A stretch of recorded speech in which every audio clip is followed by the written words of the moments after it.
오늘도 우리가 함께 하나님 앞에 예배하면서 오늘은 열왕기상 17장의 말씀을 읽었습니다. 이스라엘 왕들의 시대에 가장 두드러졌던 이 선지자가 엘리야인데요. 오늘 그 엘리야에 대한 기록 중에 한 부분을 읽었습니다. 엘리야 시대의 이스라엘, 북이스라엘을 통치했던 왕은 아합입니다. 이 아합이라는 왕은 이스라엘을 온통 바알의 우상으로 덮어놨습니다. 그래서 하나님의 노여움을 샀어요. 그래서 하나님께서 그 땅에 재앙을 보내시는데요. 이스라엘 땅에 이 수년 동안 비가 내리지 않을 것이다. 이슬도 없을 것이다 말씀하셨습니다. 지금은 이제 관계 시설이 잘 돼 있어서 또 저수지나 댐들이 많이 만들어져 있어서 괜찮지만 이스라엘 주변은 이제 강수량도 번디 적은 데다가 기근이 임하면 정말 어렵거든요. 그런데 수년 동안 엄청난 기근의 재앙으로 고통을 주신다는 것입니다. 그리고 이것을 이제 엘리야를 통해서 말씀하셨어요. 엘리야가 이 말씀을 전하고 그리고는 이제 여호와께서 지시하신 곳으로 은둔합니다. 엘리야가 제일 처음에 은둔한 곳은 이 요단강 동편에 있는 그릿이라고 하는 시냇가에 은둔을 하죠. 거기서는 까마귀가 물어다 준 것으로 먹었다 그러고요. 그 다음에 두 번째 숨은 것이 바로 오늘 본문에 등장하는 이 시돈 지방. 그러니까 이스라엘로 하면 이제 북서쪽의 이방 땅인데요. 시돈 지방의 이 사르밧이라고 하는 곳입니다. 하나님께서 이스라엘에서 떨어진 그 이방 지역에 이제 엘리야를 숨기신 것인데요. 엘리야가 시돈 땅 사르밧, 그 사르밧의 어느 곳으로 인도를 받습니까? 9절 보시죠. 9절 보시면 자, 그곳에 한 과부에게 의탁하여 부양을 받으라고 하나님께서 말씀하십니다. 어떻습니까? 엘리야가 임의로 선정한 집입니까? 아니죠. 자, 하나님께서 직접 말씀해 주셔서 도달하게 된, 살게 된 집입니다. 자, 9절 끝을 보십시오. 뭐라고 나와 있죠? 내가 그곳 과부에게 명령하여 네게 음식을 주게 했다라고 말씀하십니다. 자, 그래서 엘리야가 이제 시돈 땅까지 갔고 사르밧이라고 하는 고을에 가서 이 과부, 그 여인을 만나게 되죠. 근데 그곳 성문에서 이 여인이 뭘 하고 있습니까? 나뭇가지를 줍는 것을 보죠. 그 나뭇가지를 가져다가 불을 피워서 음식을 만들기 위함인데요. 엘리야가 그 여인에게 한 가지 청을 합니다. 거기 10절 뒤에 나오는 것처럼 그릇에 물을 좀 가져다가 내게 마시게 하라 하죠. 그리고 이 여자가 물을 가지러 갈 때 한 가지 더 요청합니다. 뭐라고 합니까? 떡 한 조각을, 빵 한 조각을 내게로 가져오라 말합니다. 그런데 이 엘리야의 말에 이 여인은 뜻밖의 반응을 합니다. 12절 보세요. 여긴 같이 읽어볼까요? 같이 읽습니다. 그가 이르되 당신의 하나님 여호와께서 살아계심을 두고 맹세하노니 나는 떡이 없고 다만 통에 가루 한 움큼과 병에 기름 조금뿐이라 내가 나뭇가지 둘을 주워다가 나와 내 아들을 위하여 음식을 만들어 먹고 그 후에는 죽으리라. 너무나도 슬프고 처량한 말, 그런 말로 대답을 합니다. 좀 전에 우리가 9절 말씀 봤잖아요. 하나님께서 그 여인에게 명하여서 너의 먹을 것을 주게 하겠다라고 했단 말이에요. 그런데 이렇게 찢어지게 가난한 여인일 줄 엘리야가 생각했을까요? 입에 풀이라도 칠하는 집으로 보내주셔야 편하게 가서 쉬고 먹을 것 같은데 이게 웬일입니까? 당장 한 끼 먹을 것도 없는 찢어지게 가난한 집으로 하나님이 보내셨어요. 그렇게 딱한 형편의 과부에게 이 빵을 가져오라 말하는 엘리야, 어떻게 비춰질까요? 정말 속없는 사람이 되지 않겠어요? 저렇게 찢어지게 가난한 그 형편도 모르고 물 가져와라, 빵 가져와라 하고 있으니 참 속도 없다, 이렇게 생각할 수도 있습니다. 엘리야가 왜 그 과부에게 가서 이렇게 얼토당토 아니한 요구를 하는 것입니까? 하나님이 그곳에 가서 그렇게 하라고 이끄신 것이거든요. 하나님 하시는 일이 참 신기합니다. 이해가 안 될 때가 많아요. 이 불쌍한 여인에게 더 무거운 짐을 지어서 이 여인을 괴롭히려고 하시는 것입니까? 어떻습니까? 그건 아니죠. 하나님께서 엘리야를 그곳에 숨기려고 그 집으로 보내기도 하셨지만 또 한편으로는 하나님께서 그 여인에게 긍휼을 베푸시려는 뜻입니다. 그래서 엘리야가 가장 먼저 주는 말이 13절 뭐예요? 두려워 말라. 두려워하지 말라는 말을 가장 먼저 해요. 두려워하지 말아라. 자, 13절 엘리야가 그에게 이르되 두려워하지 말고 가서 네 말대로 하려니와 먼저 그것으로 나를 위하여 작은 떡 한 개를 만들어 내게로 가져오고 그 후에 너와 네 아들을 위하여 만들라. 먼저 엘리야 자신, 선지자인 엘리야 자신을 위하여 빵을 만들어 오라고 하는데요, 이 엘리야가 상당히 심술궂고 이기적인 사람으로 보일 수도 있습니다. 그런데 과연 그런가요? 왜 엘리야가 이렇게 다소 무모해 보이는 그런 요구를 합니까? 그것은 자신을 통해 말씀하시는 하나님께 대한 믿음을 요청하는 거예요. 자기를 우선시하고 자기를 높이라는 요구가 아니라 지금 자신을 통해서 말씀하시는 하나님께 대한 믿음을 이 여인에게 요청하는 것입니다. 이 과부가 하나님의 긍휼과 복을 덧입을 수 있도록 그 여인에게 믿음을 요청하는 것이에요. 그리고 그와 함께 주어진 약속의 말씀이 무엇입니까? 14절을 같이 읽어볼까요? 이 말씀이 중요하죠. 같이 읽습니다. 이스라엘의 하나님 여호와의 말씀이 나 여호와가 비를 지면에 내리는 날까지 그 통의 가루가 떨어지지 아니하고 그 병의 기름이 없어지지 아니하리라 하셨느니라. 지금 당장 한 끼 요리해가지고 먹을 것밖에 안 된단 말이에요. 그런데 네가 먼저 나를 위하여 빵을 만들어 오면, 그리고 너와 네 아들을 위하여 빵을 만들어 먹으면 그 이후로 그 통에 가루가 떨어지지 않고 병의 기름도 떨어지지 않을 것이다 라고 말씀하십니다. 자, 하나님께서 주신 말씀들이 우리가 이해가 안 될 때가 있습니다. 상식적으로 계산이 안 나오는 명령의 말씀이죠. 그런데 그 뒤에는 반드시 약속이 따릅니다. 이해가 안 되고 계산이 안 나오는 말씀 같은데 그 말씀을 따를 때 하나님께서 필요를 채우신다고 하는, 그리고 그 삶을 책임져 주신다고 하는 약속이 따라옵니다. 하나님께서 믿음과 순종을 요구하시는 것은 그 은혜를 주시기 위함입니다. 여러분은 이 말씀을 들으면서 어떤 생각이 듭니까? 어떤 분들은요, 야, 주의 종을 잘 대접하라, 그런 메시지로 적용을 하기도 합니다. 왜냐하면 엘리야, 주의 종, 그 선지자를 먼저 대접하도록 했지 않습니까? 그런데 본문의 메시지가요, 주의 종의 말을 잘 듣고 주의 종을 먼저 잘 대접하라, 거기에 초점이 있는 게 아니에요. 그런 적용은 아주 부분적으로 그리고 제한적으로 가능할 수 있어요. 부분적으로, 제한적으로.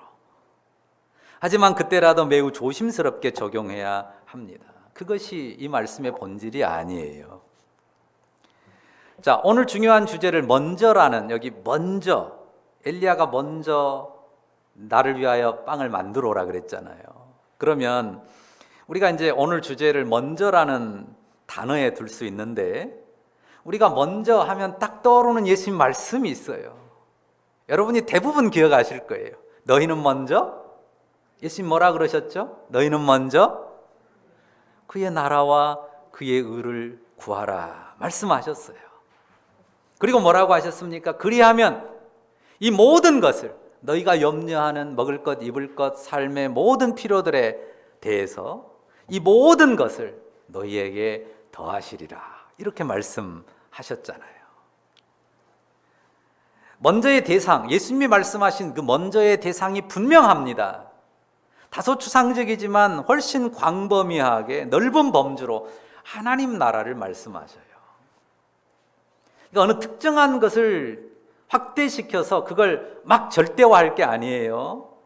먼저의 대상, 가장 먼저 할 것이 뭐냐? 하나님의 나라를 구하는 것이다. 그게 예수님의 말씀입니다. 그리고 예수님은 당신의 가르침에서요, 그 하나님 나라와 의를 구한다고 했을 때 어떤 사람을 이야기했을 때는 누구를 가장 먼저 생각해야 될지 그 대상을 선명하게 말씀하셨어요. 제가 최근에 여러 번 언급했습니다. 예수님이 가장 먼저 앞에 두도록 한 사람이 누구예요? 소자, 작은 자예요. 너희가 이 작은 자 하나에게 한 것이 나에게 한 것이다. 작은 자를 돌아볼 것을, 작은 자를 유심히 살펴볼 것을, 간과하기 쉬운, 지나치기 쉬운 작은 자들을 소중히 여길 것을 말씀하셨단 말이에요. 그러니까 먼저 살피고 대접하도록 정한 대상은 예수님의 가르침으로 하면 누구예요? 작은 자예요. 근데 그 작은 자가 선지자일 수도 있고 또 뭐 전도자나 목회자일 수도 있죠. 그렇지만 어느 특정한 대상을 절대화하거나 거기에 고착시켜서는 안 된다고 하는 것입니다. 먼저 마음을 두고 살필 대상은 작은 자입니다. 그런데 어떤 특정 대상을 딱 정해놓고 거기에 범주를 고착시키면요, 본질에서 벗어나게 됩니다. 누구든지 작은 자일 수 있어요. 한번 생각해 보세요. 여러분 주변에 누가 작은 자인가? 때로는 실망하고 낙심해 있는 내 배우자가 작은 자일 수 있습니다. 때로는 병약한 내 부모님이 작은 자일 수도 있고, 또 시리에 빠져 있는 자녀가 혹은 친구가, 어느 누군가가 작은 자일 수 있다고요. 늘 바뀌어요. 특정한 대상만 두고 생각하는 것은 아닙니다. 어느 한 사람, 한 번 작은 자라고 규정된 사람이 영원히 작은 자가 아니에요. 어때요? 힘없는 아이들 작은 자죠. 그렇지만 내 어린 부모가 돌봐줘야 되는 자녀, 그가 영원히 작은 자입니까? 아니잖아요. 크면, 성장하면 더 이상 작은 자가 아닙니다.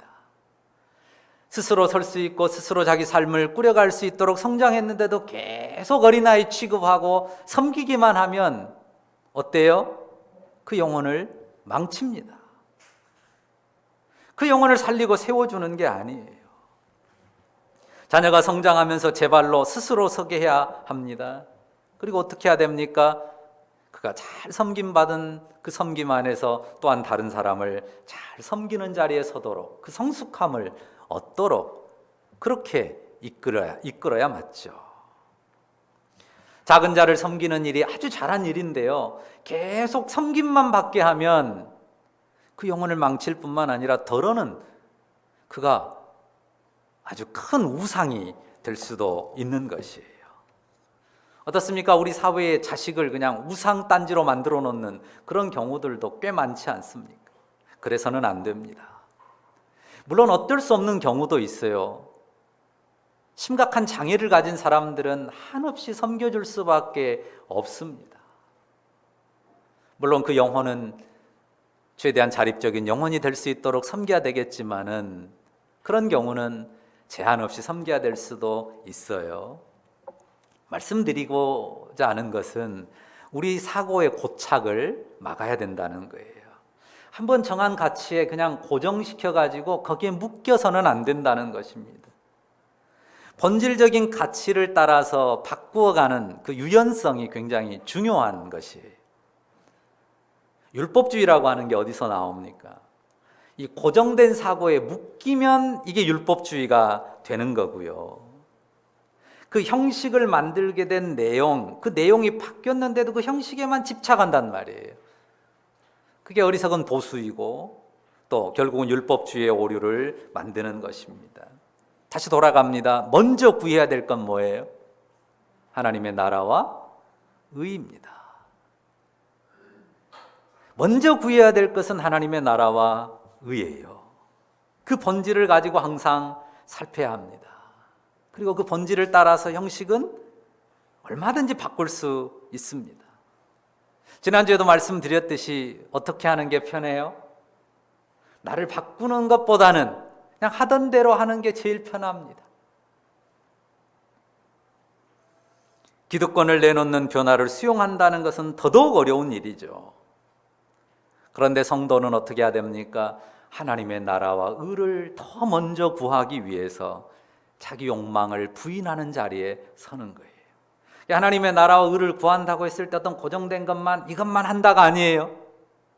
하나님 나라와 의라는 가치를 향해서 그 가치를 향해 나아가는 그 내 발목을 잡는 그 뭔가, 내 탐욕이든 내 옛사람의 욕심이든 그 욕망이든 그것을 부인하는 자리에 서는 것입니다. 절대 무조건 자기를 학대하고 희생하라는 게 아닙니다. 그분의 말씀, 그분의 법도와 율례를 따라서 내가 순종하면서 나를 바꿔가는, 나를 깨트려가는 것이고, 이것이 하나님의 나라와 의를 구하는 것입니다. 그런데 당장은 그게 계산이 안 나올 때가 있어요. 당장은 손해보는 것 같고 잃을 것 같습니다. 그리고 그렇게 하는 것이 주변에는 어리석다고 손가락질 받기도 합니다. 그러나 우리가 오늘 본문의 경우에서 보죠. 어떻습니까? 그 여인 정말 딱 한 끼 먹고 나면 이제 딱 죽었다 생각하는 그런 상황이었어요. 그렇지만 하나님의 은혜가 임했을 때 그 은혜의 말씀에 순종하고 따랐을 때 어떤 놀라운 기적을 경험합니까? 그 순종이 기적의 문을 열어놓지 않습니까? 주님의 은혜가 임했고 그 기근이 그치기까지, 여기 많은 날이라고 했는데 여러 날, 최소한 2년 이상 그 통의 가루가, 그 병의 기름이 떨어지지 않았습니다. 하나님은 전능하신 창조주이십니다. 믿으시죠? 그분이 부르시면 없는 것도 있게 돼요. 죽은 자도 살아납니다. 우리가 허황되고 무모한 일을 생각하라는 건 아니에요. 우리의 믿음이 더러 허황되고 무모한 것을 시도하려는 것이 아닙니다. 그런 경우도 있어요. 더러는 믿음을 빙자해서 하나님과 거래하려는 사람들도 있어요. 자기가 원하는 복을 위해서 내가 이런 걸 드릴 테니까 주십시오, 기브앤테이크, 거래하려는 그런 경우가 있는데요. 하나님과의 관계는 그런 관계가 아니죠. 어떤 관계예요? 믿음의 관계고 신뢰의 관계고, 무엇보다도 하나님께서 우리와 맺기 원하는 관계는 사랑의 관계예요. 사랑 안에서 신뢰하고 신뢰하는 자기 백성을 하나님께서 먹이시고 입히시고 책임지신다고 하는 사실이에요. 그 믿음으로 하나님의 나라와 의를 구하는 것입니다. 그리고 그 은혜를 바랄 뿐만 아니라 그 은혜를 누리는 거죠. 하나님의 나라와 의를 구할 때 현실적인 두려움이 있습니다. 그런데 하나님에 대한 신뢰와 사랑 때문에 그 두려움을 밀어내요. 두려워하지 말고 믿음으로 그 두려움을 밀어내고 그 자리를 먼저 그의 나라와 의를 구하는 순종의 결단과 행동으로 채우는 것입니다. 먼저 주님의 나라와 의를 구하기로 결정한 선택, 결정을 합니다. 그 결단이 중요합니다. 결단의 실행이 중요해요. 그냥 그러면 좋을 텐데가 아니고 먼저 그의 나라와 의를 구하기 위한 구체적인 뭔가, 내가 뭔가 한 가지를 결단하고 실행하는 거예요. 그게 어떤 가운데서도 예배하겠습니다, 어떤 가운데서도 내가 하나님 앞에 마땅히 행할 일을 행하겠습니다 라고 하는 그런 어떤 구체적인 결단일 수 있죠. 그리고 그 가운데서 하나님의 일하심을 보는 거예요.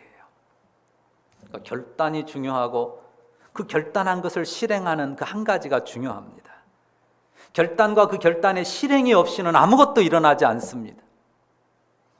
믿음으로 반응하는 결단, 그리고 행동을 통해서 하나님은 약속한 말씀을 이루시는 거예요. 그것이 하나님의 신비를 경험하는 거예요. 하나님은 참 신기하게 일하시잖아요. 여러분이 비밀이란 단어를 알 텐데요. 영어로 비밀이 뭔가요? 시크릿이잖아요. 우리 드라마 제목에 시크릿 가든도 있는데, 그러니까 대부분 알아요. 그런데 디모데서에 뭐라고 말하냐면요, 집사를 세울 때 이런 사람 세워라 하면서 믿음의 비밀을 가진 자라야 된다 그래요. 비밀. 그때 그 비밀은 시크릿이 아닙니다.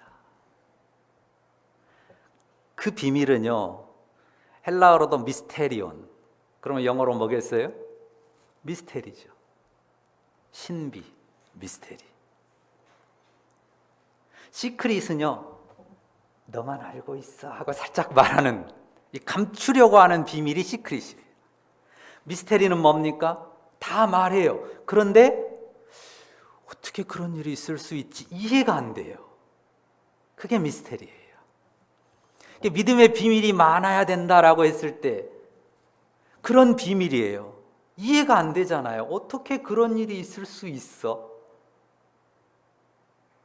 그런 경험들을 우리가 하나님의 말씀에 순종하면서 하는 거예요. 아까 우리가 교동문 읽었을 때도 히브리서 11장 6절 말씀을 읽었잖아요.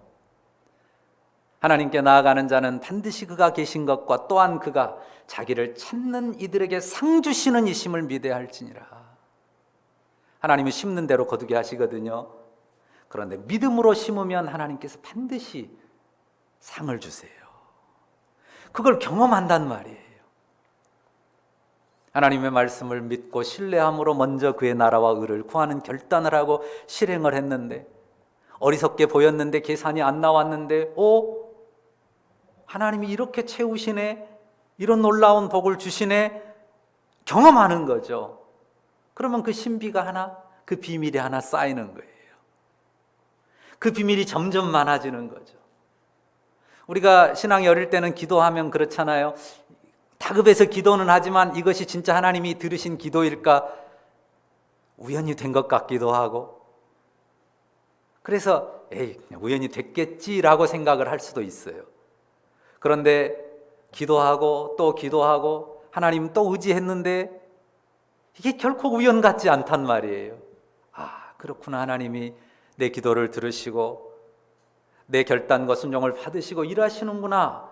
그걸 경험하면, 그게 경험하지 않은 사람은 알지 못하는 나만의 비밀, 내가 감춰서 비밀이 아니라 나는 다 말하는데도 그게 과연 가능할까 믿어지지 않는 그 신비가 되는 거예요. 우리는 그 신비의 삶으로 초대받은 사람들이고 그 신비한 경험들을 많이 쌓아가는 사람들이에요. 그래서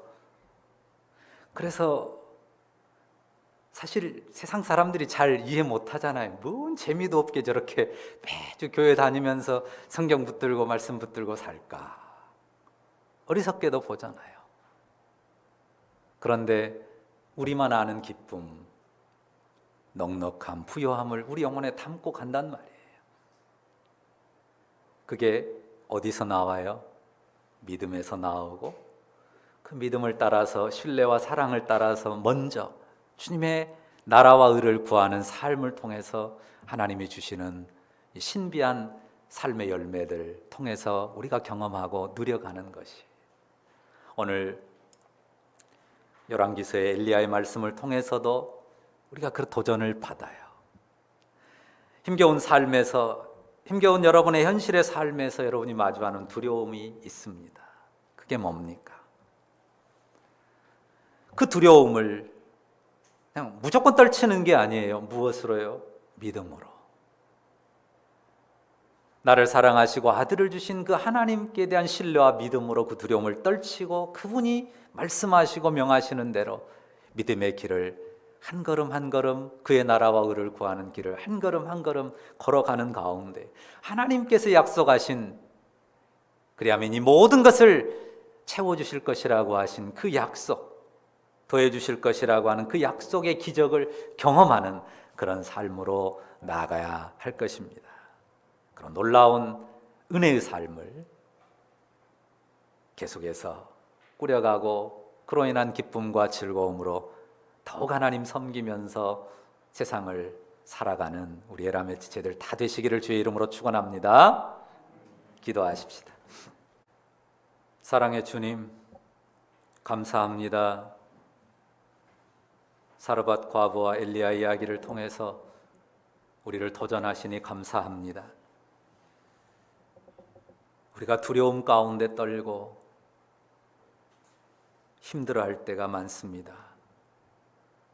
하지만 하나님이 은혜로 우리에게 다가오시는 주님이시기에 우리가 그분의 약속의 말씀을 붙들고 믿음으로 반응하고 순종하여 나아갈 때에 먼저 그의 나라와 의를 구하며 주 앞에 행할 때에 주님께서 우리에게 필요한 모든 것을 더하실 뿐만 아니라 우리가 믿음 안에서 더욱 우리 하나님을 기뻐하는 하나님의 자녀들로 온전히 살아가게 하실 줄을 믿습니다.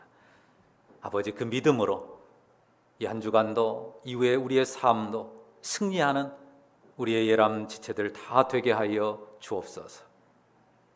하나님 나라의 신비를 우리의 삶의 경험으로 축적해가고 그것으로 놀라운 간증거리를 삼아가는 우리 모두가 되게 하시기를 간절히 원하고 그렇게 이끄실 우리 주님을 기대하며 감사를 드립니다. 주 예수님의 이름으로 기도합니다.